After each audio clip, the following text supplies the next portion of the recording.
Hi, everyone. I'm Maggie McCauley, owner of Wholehearted Parenting, and welcome to Three Things Chats That Inspire. And I am so excited today. We're going to be talking about lying. And I am excited to welcome Gabi Arad to the conversation. Gabi is a cantor and a rabbi. She is the founder of the Jewish Collaborative of San Diego, and she lives in Carlsbad, California, with her two children, Noah and Blake. We met through an organization where we both worked as coaches. So welcome, Gabi. Thank you. I'm so Good to happy. be here. Yeah, it's good to see you. Good to see you. And I was reading your biography on your website, and one of the things that stuck out to me was you were a hostess in a Jewish diner on, on Miami Beach. I'm assuming it was Miami Beach, or maybe it was Fort Lauderdale. It was West Palm Beach, same thing. Okay, because I was going to ask, was it Wolfie's? No, but it was called Wolf's, and it was Ah, very similar to Wolfie's. I grew up going to Wolfie's, but it was very similar. And it's so funny. That's something that always sticks out to people. yeah, well, it's interesting and cool. Yeah. And I used to go to Wolfie's all the time. Me Um, too. yeah, I loved Wolfie's. It was awesome. Yeah. Well, it didn't last long. I hosted for a month, and then they wanted to promote me to waitress. And I was like, too much work. No thanks. No, thank you for that. And they soon closed. No. Yeah, of course. All right, so we're going to begin talking about lying, and Gabby's going to share three things with us today. And the first thing that she's going to share is lying as a boundary to connection. And I'm fascinated by what you're going to say here. I just, I've always had this relationship with trust and with people in my life. It's very hard for me to have surface relationships. I'm not a surface relationship type person. And so I like to get to the truth right away. And I can always tell when someone is not sharing the truth of who they are, because I feel those boundaries. I don't feel that like heart to heart connection. So that's my relationship with trust. And growing up, if people lied to me or lost my trust, it was very hard for me to continue the relationship with them. I'd be very hurt, and I'd be very I don't know. I'd be like, why am I having a relationship with this person if I can't have that deep connection? Um, I grew from that, obviously. I understand, people make mistakes and people lie. And what I've realized over time is when people are lying, it's not personal. I stopped Mhm. taking it so personally. Yeah, And so I wouldn't get hurt and I wouldn't get mad, but I'd be sad because there's a connection that's lost when there's lying. And of course, it's a spectrum. There are some people who are pathological liars. I've had a few of those people in my life, and those are the people that again, it's not personal, but it's very difficult to not only have a relationship with them, but really be in the same room as them, because you don't know what reality is, right? Like they right. lose all sense of reality. But and then there's my daughter, who is on the other side of the spectrum, who like cannot lie for the life of her. And then of course there's everyone in between. And so for me, the lying part, again, it's something that people struggle with on their own. um and whenever I have someone close in my life who I feel like is not being truthful or deceitful or lying, I say, this is causing a rift in our relationship, not because I'm losing my trust in you, but because I don't know the truth of who you are, and I don't know the truth of our relationship. There's a lot of hiding and Mhm. trying to avoid certain conversations. So that's what I mean by a boundary to connection. Yeah, that makes so much sense. And I think, forgiveness keeps coming up for me in thinking about the whole concept of lying and how challenging forgiveness can be to bridge, again, not to condone the behavior of someone else who's lied, but as a bridge to reconnection. And that can be such a challenge for people. Yeah, I think so Yeah. too. I think though, once I changed my mindset about it, where I was not taking it Yeah. personally, I think forgiveness wasn't even part of the equation anymore, because they weren't trying to hurt me. They're hurting themselves, right? Like they're the ones that have to live in these lies and have to keep up with the lies. So for me, it's like, if I'm living my truth, you're not hurting my feelings. You're just putting this boundary in our connection. So Right. even when they apologize, I'm not going to necessarily sit there and be like, I forgive you. It's more of, well, let's Mhm. talk about this. Let's talk about what this does to our relationship. I love that, because one of the things I'm going to talk about in the workshop that I'm doing on November 12th is, keeping is safety and having an open space where people know they can talk, where there's that level of safety. I don't even want to say comfort, because sometimes it's not comfortable, and yet it is safe. Well, I Um, love that you say that, because in relationships, it's a two-way street. And I think that if we want to create a space where lying doesn't happen as much, then we have to also help create that safe space. right, right. That's so true. Yeah, and I want to tell one more little thing. There, Yeah. there's someone in my life very close to me who has struggled a lot in the past few years. I didn't know the extent of their struggle, just with alcohol and drugs, and even being in an abusive relationship. Mm. And I found out about all of this, and I said to them, this makes so much sense, because for the past few years, we haven't been as connected. Mm. And so all I'm going to say to you is, I want you to know that you don't have to lie with me. You can just be you. Even with your struggle, you Mm. can you can let me, and you can share what you want to share, and you don't have to share what you don't want to share. Just don't lie. Right? So Yeah. share what you want to share, keep other things to you, but don't tell me that, like, don't create a different reality for what's happening, because that's when I'm going to feel very disconnected. And I think it helped. Like, and I keep repeating that. But we have gotten closer over the past year, which I think that was a big part of it. That's awesome. Yeah. That's awesome. And the other thing that I think of when you're talking about boundaries and connections is, we have so many parts of ourselves that show up, and some of them are protectors. And those protectors can come online and lie.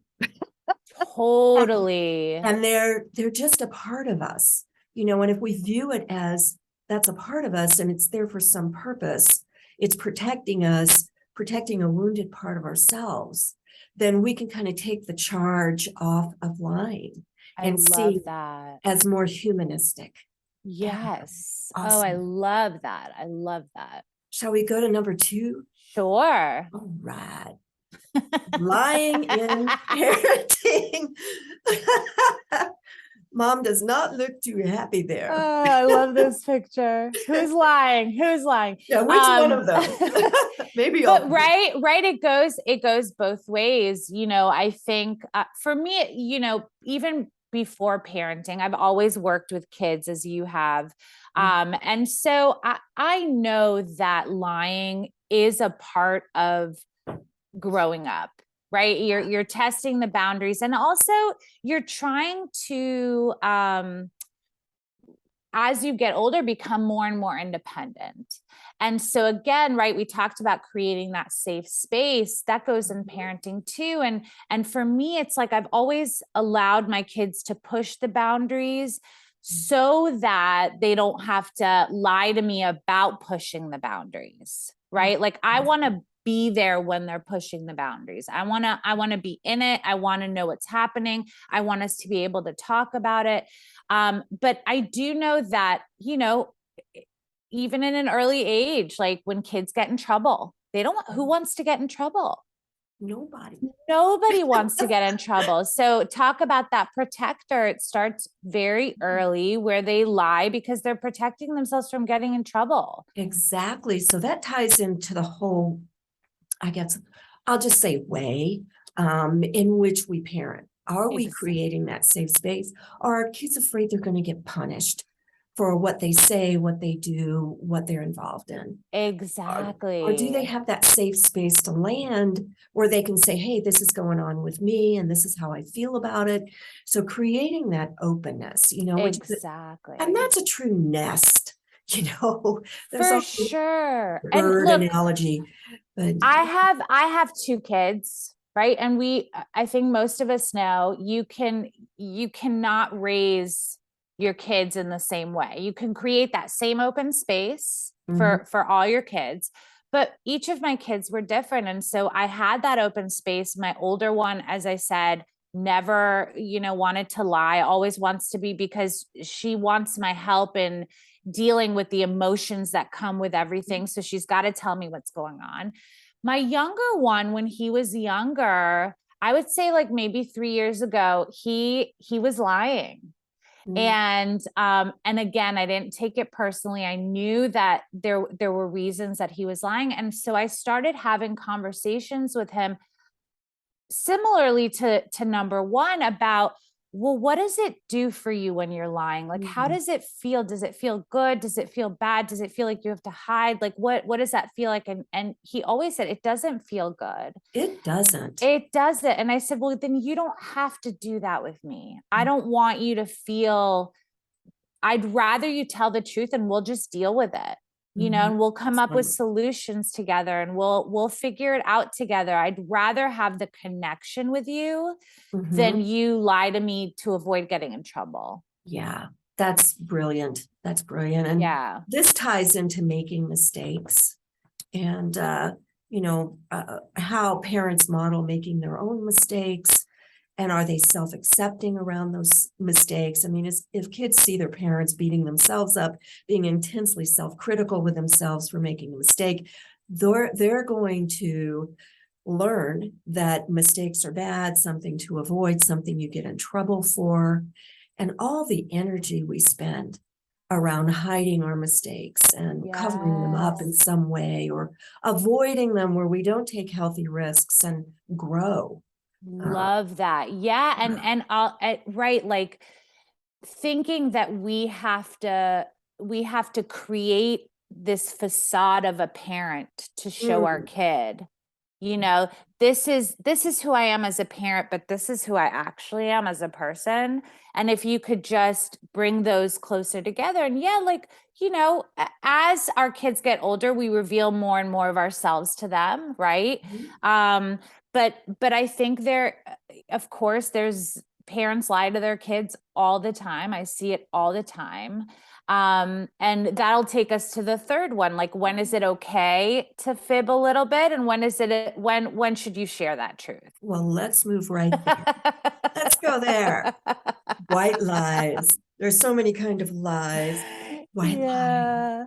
Those little, and it's like, it's like, I wonder, is it a lie? Or for me, it's like, there's so many things that come with it. In Judaism, there's this rule when a bride gets married that no matter what she looks like, even if her makeup is all, it doesn't matter. If the bride asks you how she looks, you tell her she's a beautiful bride, right? Now, beautiful bride could mean anything, right? It could mean like, you are beautiful, you're a beautiful person, right? So again, it's like that little white lie, but also for me to be able to not make it a true lie and be like, well, I know that I mean you're a beautiful person. Your makeup's a little smeared, but I know that you're a beautiful person. And so by me saying you're a beautiful bride, I'm not telling the whole truth.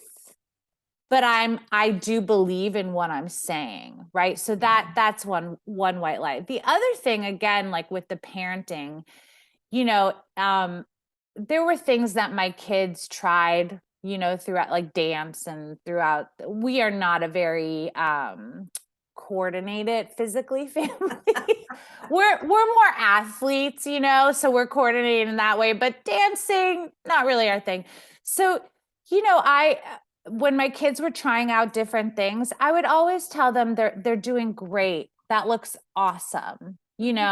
And for me, it was like, well, I knew, okay, you know what, you might not end up being a dancer, but I never wanted to, um, be really truthful and be like, maybe this isn't for you. Maybe we should try something else, right? And I think a Yeah, lot of parents do that. I know a lot of parents who, praise their kids for everything.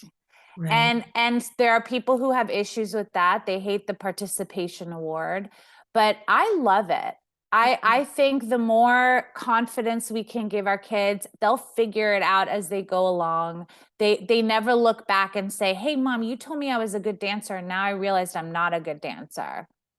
Well, you would have never realized it if you hadn't continued, right? Like, I want you to True. figure that out. It's not up to me. So that's where it's like, there are people who are like, well, we need to be honest about everything. We need to always Yeah, just say it like it is. Well, you don't always have to say it like it is. that's true. And two things that I want to mention about the dance piece. As a former dance instructor, Yeah, exactly. there is so much emphasis placed on the exterior. Not every child or adult who takes a dance class is going to become a professional dancer. And there is so much to learn from taking dance. The camaraderie, the what you learn about your body, how much you enjoy movement. Um, we store so much in our bodies, and dance can release and liberate a lot of that we Right. can't do through just talking about things. So rather than curtail a child's experience of dance based on what they look like, which is all about competition, we can ask, how do you enjoy it? What do you love most about Love it? that. And leave out Yes. any judgy sort of things. And the other thing that comes up is, when our kids are little and we're doing so much, and even when they're big, and they say, Mom, can I talk to you? Or they want to engage us in some way. And we say, I'll be there in just a minute. And it's like 30 minutes later that we get there. That is a lie. And there is a disconnect then when children see their parents doing something like that, and then their parents talk to them about the lies that they may tell. Like, it's okay for an Absolutely. adult to lie, but not okay for a child, you know, Exactly. and that kind of one down scenario, just that's been on my mind a lot. Uh, Absolutely. It's the promises. I mm, see a lot of parents, they make these promises to their kids, and they don't care that they're breaking them. And I'm like, you're not realizing what you're doing here. yeah, You think it's like, oh, my kids don't care. No, they care, I do. even if they don't realize it. The more they go along and you make promises and you break them, they're not going to want to depend on you. They're not going to want to have conversations with you. They're going to find it somewhere else. They're going to find people that they can trust, Right. you know? A big trust for me was trusting raising our daughter the way that we did. That was like a big break from the way that I was raised, which was very authoritarian, very punitive. Um, and I had to have a lot of faith that this was the way to go. And I will say, I could not be happier with my daughter. We've developed a relationship all along where we can talk about things, where she calls on us to ask us stuff. If something's up, she'll call and talk to us about it. And I Love couldn't ask that. for anything more. I mean, she's 25 now. And I know that's very anecdotal for saying, hey, this is a great way to raise your kids. I could not be more thrilled. Well, with, that's the thing, right? It's about the truth. So you raised your child in your truth. Mhm. Right. And I think that, and I think we're bringing like all three topics together, but Yeah. it's the, it, in raising children, in the lives that we live, not putting up this facade of, well, actually, to the world, this is how I want you to think I live my life, but Mhm. this is how I actually live my life. And if you could just get rid of that facade and be okay with the way that you've chosen to live, the way you've chosen to raise your kids, then all of us are going to be so much more connected. Oh, that's so true. And that's a lovely wrap up of everything that we've talked about. It's our kids and our um, people that we're in relationship with, our families, they don't need perfection. They just need who we are, So, Perfect. yeah. Yeah, I love that. Thank you, Gabby. And if You're you would like to get welcome. in touch with Gabby, here is her email address and that is her website. So I invite you to get in touch with her. And I invite you to consider attending our live virtual workshop coming up on November 12th, which is a Saturday, The Truth About Lying. So again, Gabby, thank you for being here, and I'll see you again soon. See you soon.